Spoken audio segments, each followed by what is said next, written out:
సతీష్ మొట్టమొదటిగా నాకు ఫోన్ చేసి ఇట్లా మీ పాప హీరోయిన్గా ఒక సినిమా అనుకుంటున్నామంటే చెప్తే నేను వాళ్ళ ఆఫీస్కి వెళ్ళి నేనే మొత్తం విని మాట్లాడడం జరిగింది. ఇలాంటి కథలు నేను ఈ మధ్యకాలంలో ఎక్కడ చూడలేదు, రావట్లేదు యాక్చువల్లీ ఇలాంటి కథలు. ఒకప్పుడు సూపర్ గుడ్ ఫిలిమ్స్ కానీ, ముత్యాల సుబ్బయ్య గారు కానీ, అలాంటి డైరెక్టర్స్ అలాంటి సంస్థల్లో మాత్రమే వచ్చేవి ఇలాంటి సినిమాలు. తర్వాత ఇక మారిపోయింది అంతా, మొత్తం బిల్డప్స్ ఆర్ఆర్ ఇవే ఉంటున్నాయి సినిమాల్లో. వాటితోనే వస్తున్నాయి తప్ప ఒక కుటుంబ కథలు కానీ, ఒక పల్లెటూళ్ళలో కథలు కానీ, మన కథలు కానీ, అంటే మనం ఎలా పెరిగాము, మన చుట్టూ వాతావరణం ఎలా ఉంది, ఇలాంటివి సినిమాల్లో రావడం అసలు టోటల్గా ఆగిపోయింది. ఇలాంటి కథ విన్న తర్వాత నేను ఫస్ట్ చాలా ఎగ్జైట్ ఫీల్ అయ్యాను. మంచి కథ కదా, బాగుంటుంది, పాప ఉంటే, పాప కెరీర్లో ఇలాంటి సినిమా ఒకటి ఉంటే బాగుంటుంది అని అనిపించి నేను పాపకి ఓ సినిమా వచ్చింది, నువ్వు చెయ్యాలి, చేసేనా అని చెప్పాను. తను ఏంటి అని అడిగి, నీకు అంత అనవసరం, నువ్వు చెయ్యి, మంచి సినిమా బాగుంటుంది, నీకు ఎప్పుడైనా రేపొద్దున నువ్వు ఒకవేళ 100 సినిమాలు చేసినా సరే ఈ సినిమా నీకు గుర్తుంటుంది, ఒక మంచి కథ. ఎందుకంటే సినిమా స్టోరీ వినగానే నాకు మా నాన్నగారు గుర్తొచ్చారు. అందువల్ల నేను ఈ సినిమా, నేను కానీ మా అబ్బాయి కానీ, మా పాగమని ఎవరన్నా ఈ సినిమాలో ఉంటే బాగుంటుంది అనిపించింది. సో తను అడిగాడు కాబట్టి చేయమని చెప్పాను. ఈ సినిమా చాలా ఎన్నో కష్టాలకి ఓర్చి, కోమలి గారు ఎస్పెషల్లీ కోమలి గారు ప్రొడ్యూసర్గా చేస్తున్నారు. తను ఫోక్ సింగర్గా మనందరికీ తెలుసు. ఏమాత్రం వెనకడుగు వేయకుండా సినిమా తీయడం అంటే ఎంత కష్టమో నాకు తెలుసు, నేను తీశాను. మిగతా పనుల కంటే కూడా చాలా కష్టమైన పని సినిమా తీయడం, పూర్తి చేయడం, జనాల్లోకి తీసుకురావడం అనేది అంత ఈజీ విషయం కాదు. అనుకున్నది అనుకున్నట్టుగా ఉండదు, చాలా ఉంటాయి, కొత్త విషయాలు చాలా తెలుస్తాయి, సినిమా రిలీజ్ అయ్యాక కూడా తెలుస్తాయి. చాలా కష్టంగా ఉంటుంది. బట్ అన్నిటికీ ఓర్చుకొని ఒక ఆడకూతురు తను ప్రాణం పెట్టి ఈ సినిమా చేశారండి. సతీష్ గారు మొట్టమొదటిసారిగా డైరెక్టర్గా పరిచయం అవుతున్నారు.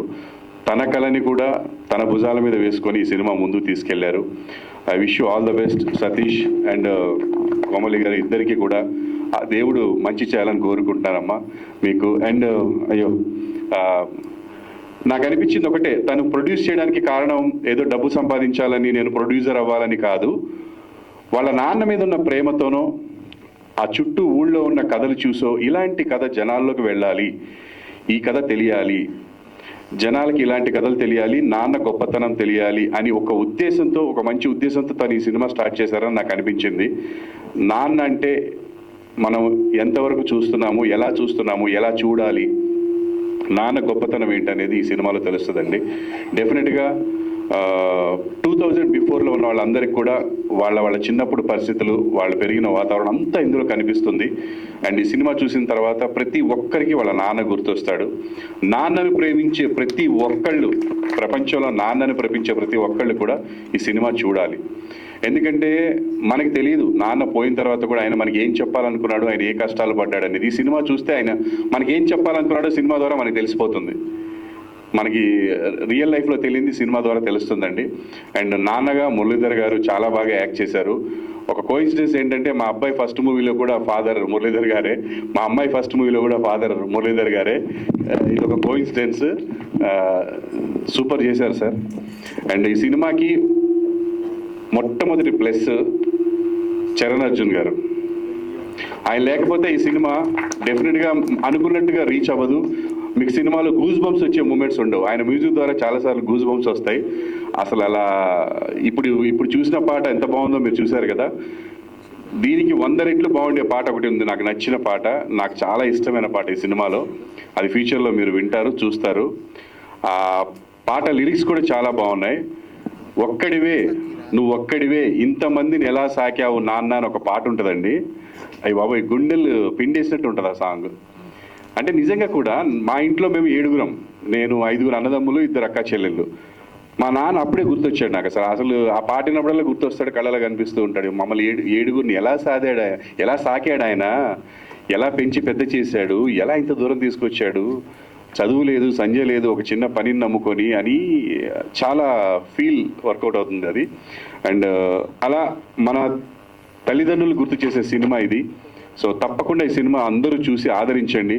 అన్ని సినిమాల్ని ఒకే లిస్ట్లో వేయకండి, ఏదో రివ్యూలు చూసో నలుగురు బాగుందంటేనో వెళ్ళి చూడటం కాదండి. మనకంటూ ఒక సొంత అభిప్రాయం కూడా ఉండాలి జీవితంలో. ఎప్పుడు చూసినా అవతల వాడి అభిప్రాయం మీద బతకూడదు మనం. మన అభిప్రాయం ఒకటి ఉండాలి. కాబట్టి మనకి కొన్ని సినిమాలు మనం డిసైడ్ అయ్యి చూడాలి జీవితంలో. ఎవరో బాగుందని చెప్పిన తర్వాతనో చూడటమో, ఎవరో బాగాలేదంటే చూడడం మానేయడమో చేయకూడదు. ఇది డెఫినెట్గా మీ అందరి మనసులకు హత్తుకునే సినిమా. తప్పకుండా చూడండి. ఈ సినిమా చూసి ప్రొడ్యూసర్గా ఒక మంచి కథ చెప్పాలనుకున్న కోమలి గారిని నిలబెట్టండి. ఇండస్ట్రీలో మళ్ళీ ఇలాంటి సినిమాలు తీసేలా చేయండి, ఎంకరేజ్ చేయండి అని మనస్ఫూర్తిగా కోరుకుంటూ I wish you all the best team అందరికీ. And last but not the least, నా daughter Divija Prabhakar, all the best అమ్మా. ఇండస్ట్రీకి వస్తున్నావు, అది అంత ఈజీ విషయం కాదు. నేను డాక్టర్ అవుద్ది అనుకున్నాను, యాక్టర్గా వస్తుంది. సరే, అది యాక్సిడెంటల్గానో ఎలాగో జరిగిపోయింది.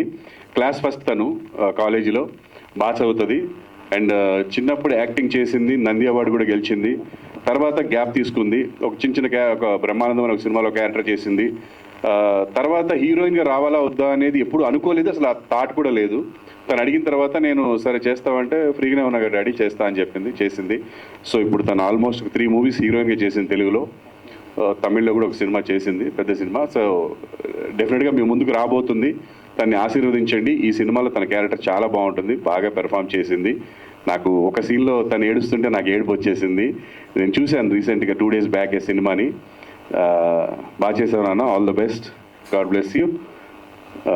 ఇంకంతే, అంతకంటే నేనేం చెప్పను. తర్వాత నువ్వు ఎలా ఉంటే అలా ఉంటుంది కెరీర్, అంతే. Okay, all the very best.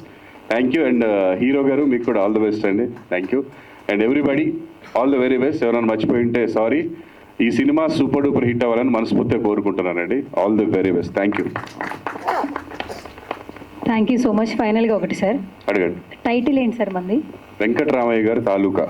మొన్నటి వరకు ఏ తాలూకా చెప్పాను సార్, ఆ తాలూకా అని చెప్పుకున్నాం సార్.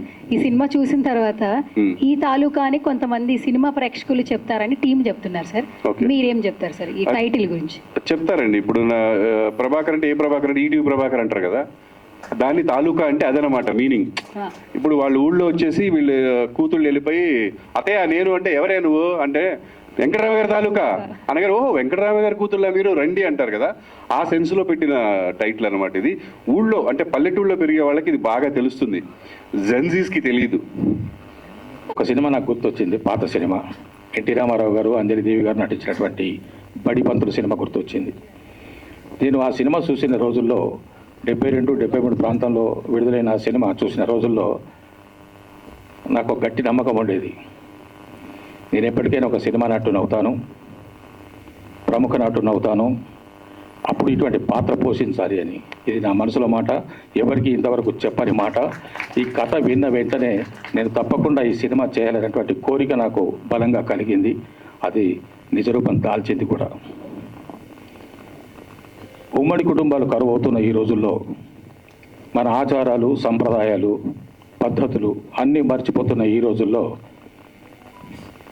తల్లిదండ్రుల పట్ల ప్రేమభావము, ఆరాధన, కనీస గౌరవభావం కూడా కరువవుతున్నటువంటి ఈ రోజుల్లో ఇటువంటి సినిమా రావడం అనేది మనకు ఒక శుభ పరిణామాన్ని కూడా నాకు అనిపిస్తున్నది. అది యథాలాభమో కాకతాళీయమో తెలియదు, కానీ ఈ సినిమాలో నాకు 3 కూతుళ్ళు, ఒక కొడుకు. స్టేజ్ మీద 3 కూతుళ్ళు ఉన్నారు, కొడుకు లేడు. నాకెందుకో బాధ అనిపించింది. సినిమా అంతే, నిజ జీవితం కూడా అంతే కదా. అంటే కొడుకుల పట్ల కొడుకులకు తల్లిదండ్రుల పట్ల ఎలాంటి, అసలు వాళ్ళను ఏమాత్రం కేర్ తీసుకున్నటువంటి పరిస్థితులు ఈ రోజుల్లో ఉన్నాయి. అది కొంచెం నాకెందుకో నచ్చట్లేదు. దయచేసి ఈ సినిమా చూడండి, ఆదరించండి. అందరూ సినిమాను లోతుగా ఆలోచించండి. పరిస్థితులు ఎటు వెళ్తున్నాయి, మనం ఏమవుతున్నాము, ఎంత పురోగతి సాధించినా కూడా బాంధవ్యాలు అనేటివి చాలా ముఖ్యము. అదే వెంకటరామయ్య గారి జీవితం. Thank you. చాలా ఎమోషనల్ అయిపోయారు సార్. ఎస్, సో ఇప్పుడు Hi, my name is Jennifer Emmanuel. Please subscribe to Tea Time Telugu. అందరికీ నమస్కారం అండి. Tea Time Telugu channel plus website కూడా ఉంది. అద్భుతమైన అన్ని రకాలు మీ టీ టైంలో దొరుకుతాయి. Watch, subscribe. Thank you. This is Raghu Kunche. Please subscribe Tea Time Telugu. And this is Renu Kiara. Please subscribe Telugu Tea Time website. Please do subscribe to Tea Time Telugu. Please subscribe Tea Time Telugu. Hi guys, please subscribe Tea Time Telugu.